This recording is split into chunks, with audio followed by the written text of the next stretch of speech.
Erkak ajrashsa shunchaki boshi ochiq bo'ladi. Ayol ajrashsa tulga aylanadi. Erkak ajrashsa go'yo otalikdan ham voz kechadi. Ayol esa umrining oxirigacha bolalarining boshida turadi. Erkak yana uylansa, yana baxtini topdi, uylandi deyishadi. Ayol yana turmush qursa, bolalarining boshiga o'gay ota olib keldi deyishadi.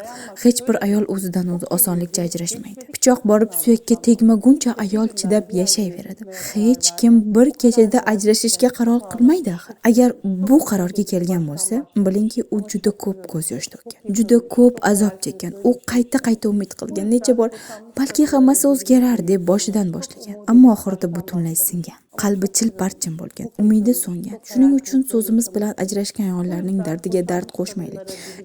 Biroz sabr qilsang bo'lardi. Qara, bolalaring otasiz qoldi. Yaxshimi shu endi? Endi yakka o'zing nima qilasan? Bolalaringni qanday boqasan? Kabi gaplar bilan ularni allaqachon singan qalblarini yana jarohatlamaylik.